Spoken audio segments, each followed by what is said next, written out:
Hello Tamil. சொல்லுங்க aunty. Jaya அங்க ஏதாவது வந்தாளா? இல்லையே ஆண்டி, ஏன் கேக்குறீங்க? ஒன்றும் இல்லை, உனக்கு ஃபோன் ஏதாவது பண்ணாளா? இல்ல ஆண்டி, ஏன் கேக்குறீங்க? என்னாச்சு? இல்லை தமிழ், காலையில் வீடு திறக்கவே இல்லை. சரி என்னன்னு வந்து பார்த்தா வீட்டில் யாருமே இல்லை. கதவு வேற திறந்துருக்கு. பெட்டி படுக்கையெல்லாம் எடுத்துட்டு எங்கேயோ கிளம்பிட்டாங்க. ஃபோன் பண்ணி பார்த்தேன் தமிழ், சுவிட்ச் ஆஃப்னு இருக்கு. தேனுக்கும் ஃபோன் பண்ணால் எடுக்க மாட்டேங்குது. வீட்டில் ஏதாவது பிரச்சனையா தமிழ்? ஏன் தமிழ், அம்மா வேற ஏதாவது உங்ககிட்ட சொன்னாங்களா? நீங்க நீங்க என்ன சொல்றீங்கன்னு எனக்கு ஒண்ணுமே புரியல. தமிழ் கொஞ்சம் என்னன்னு பாரு, நானும் அக்கம் பக்கத்துலலாம் விசாரிக்கிறேன். மா, எங்கம்மா போறோம்? அக்கா கிட்ட கூட ஒரு வார்த்தை சொல்லலையேம்மா. அக்கா பாவம்மா, நம்மள தேடுவா. ஃபோன் பண்ணி ஒரு வார்த்தை சொல்லிட்டு போலாம்ல. இல்ல தேனு, இப்ப நம்ம பேசினா அவன் நம்மள போக விட மாட்டா. என்ன பிரச்சனை என்ன ஏதுன்னு என்ன துருவி துருவி கேப்பா. அதுக்கெல்லாம் என்கிட்ட பதில் இல்ல. அந்த பதில சொன்னா குடும்பத்துல மறுபடியும் பிரச்சனை தான் வரும். வேணா, நம்ம அவளை விட்டு மொத்தமா பிரிஞ்சு போறதுதான் அவளுக்கும் என் அண்ணன் குடும்பத்துக்கும் நல்லது. சொல்லுங்க ஆண்டி, அம்மா எங்க இருக்காங்கன்னு ஏதாவது தெரிஞ்சுதா? நான் பக்கத்தில் விசாரித்தேன் தமிழ். நம்ம பக்கத்து வீட்டு குமாரில் அவர்கிட்ட வெளியூரில் ஏதாவது வேலை இருக்கான்னு கேட்டிருக்கு. அவரும் திருப்பூரில் ஏதோ ஒரு கம்பெனியில் வேலை இருக்கிறதா சொல்லியிருக்காரு. எனக்கு தெரிஞ்சு ஜெயா திருப்பூர் போகிறதுக்கு நிறைய சான்ஸ் இருக்குது தமிழ். ஆனால் இன்னும் பஸ் ஏறி இருக்க முடியாது தமிழ். பஸ் ஸ்டாண்டுக்கு போனால் கண்டிப்பாக அவங்கள பிடிச்சிடலாம். சரிங்க ஆண்டி. மாமா திருப்பூருக்கு போயிருக்கலாம்னு சொல்றாங்க. திருப்பூருக்கா? டிரைவர் பஸ் ஸ்டாண்டுக்கு போங்க. சரிங்க சார். தேன், என்ன தேன், நீயாவது சொல்லக்கூடாதா? இல்ல மாமா, நான் சொன்னேன். அம்மா தான். அம்மா சொன்னா என்கிட்ட ஃபோன் பண்ணி ஒரு வார்த்தை சொல்ல மாட்டியா? தம்பி, நான் நிதானமா யோசிச்சுதான்ப்பா இந்த முடிவெடுத்திருக்கேன். நாங்க இங்க இருக்கிறது யாருக்குமே நல்லதில்ல. நாங்க கிளம்புறோம் தம்பி. நாங்க போனாலே பல பிரச்சனை முடிஞ்சிடும். என்ன பிரச்சனை முடிஞ்சிடும்? யார் உங்களை ஊரை விட்டு போக சொன்னா? சொல்லுங்க ஆண்டி, யார் போக சொன்னா? வேணா தம்பி, நாங்க கிளம்பிடுறோம். ஆண்டி, இப்ப சொல்ல போறீங்களா இல்லையா? இல்லப்பா, அண்ணி வந்து பேசுனாங்க. அண்ணன் நல்லா இருக்கணும்னா நாங்க இங்க இருக்க கூடாதுப்பா. என்ன பேசுனாங்க? சொல்லுங்க ஆண்டி, என்ன பேசுனாங்க? நீ இங்க இருக்கிற வரைக்கும் அவரோட உயிருக்கு ஆபத்து. தயவு செஞ்சு எங்கேயாவது காணாம போயிடு. இந்த ஊர்லயே இருக்காத.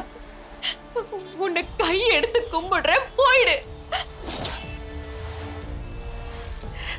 அவருக்கு எங்களால எதுவும் ஆகாதுப்பா. ஆனா அதை நிரூபிக்கிறதுக்கு எங்களுக்கு எந்த வழியும் தெரியல. நாங்க கிளம்பிடுறோம் தம்பி. அதுக்காக நீங்க யாருக்கிட்டையும் சொல்லாம கொள்ளாம மொத்தமா போயிட்டா எல்லாமே சரியாயிடுமா? ரெண்டு பொண்ணுங்க ஆண்டி, ஒருத்தி படிக்கிறா, இன்னொன்னு குழந்தை. இவங்க ரெண்டு பேரையும் கூட்டிட்டு போய் தனியா என்ன பண்ணுவீங்க? இங்க நாங்கெல்லாம் பாதுகாப்புல இருக்கும் போது 1008 பிரச்சனை ஆண்டி. சரி, நீங்க போயிட்டா அப்பா சும்மா இருந்துருவாரா? தங்கச்சியை தேட மாட்டாரா? பைத்தியம் பிடிச்ச மாதிரி ஆயிடுவாரு. அவருக்கு இப்ப மருமகளும் தங்கச்சியும் தான் பெருசா தெரியுறாங்க. அப்படி இருக்கும்போது அவரை எங்களால கண்ட்ரோலே பண்ண முடியாது. இல்ல தமிழ், நீங்க போனது சரின்னு உங்களை அப்படியே விட்டுருவாளா? அவனால வீட்டுல தங்க முடியுமா? அவங்க ரெண்டு பேரும் உங்களை தேடி கிளம்புனா அடுத்து ஜானு, அவங்க என்ன பண்ணுவாங்கன்னு யோசிச்சு பாத்தீங்களா?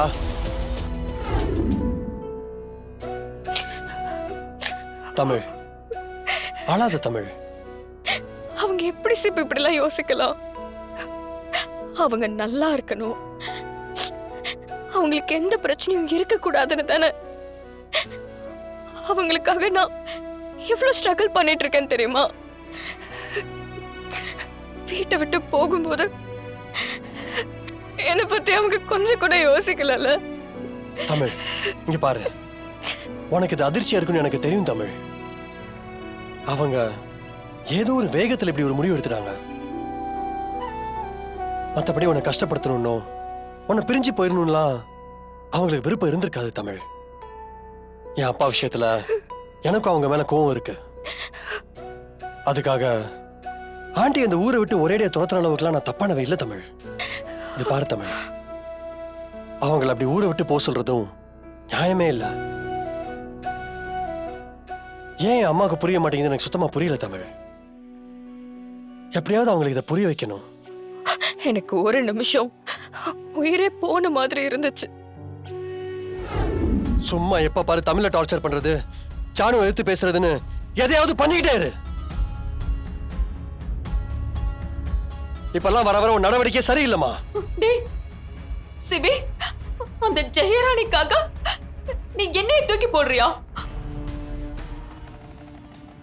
உன்னை பெத்தவடானா?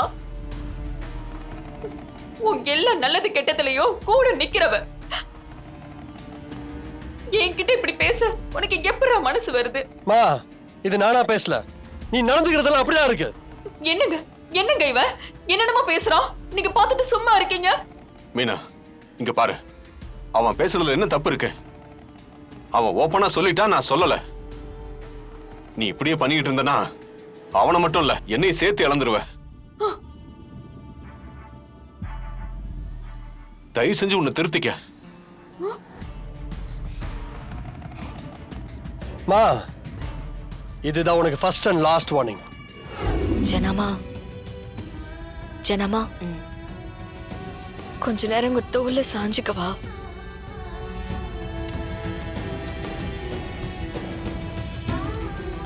வா.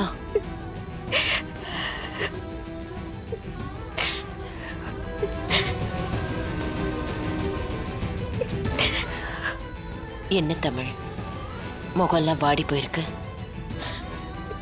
ஜனமா, அத்தை ஏன் என்னை இவ்வளவு வெறுக்கிறாங்க? நான் அவங்களுக்கு நல்லது தானே பண்றேன். அவங்களுக்கு எதிரா நான் ஏதாவது பேசியிருக்கேனா, சண்டை போட்டிருக்கேனா? அவங்க என்ன சொன்னாலும் நான் தலையாட்டிட்டு தானே போறேன். நான் என்ன செஞ்சா அவங்க என்னை ஏத்துப்பாங்கன்னு தெரியல ஜனமா. என்னை வெறுக்கிறதுக்கு என்ன காரணம்னு தெரிஞ்சாதானே என்னால திருத்திக்க முடியும். தமிழ், உனக்கு இன்னும் அந்த காரணம் புரியலையா? வழக்கமா மாமியாருக்கும் மருமகளுக்கும் வர பிரச்சனையே புதுசா வர மருமக கிட்ட மாமியாரோட முக்கியத்துவம் குறைஞ்சிடும், அதிகாரம் குறைஞ்சிருமோங்கிற பயம், பொசசிவ்னஸ்.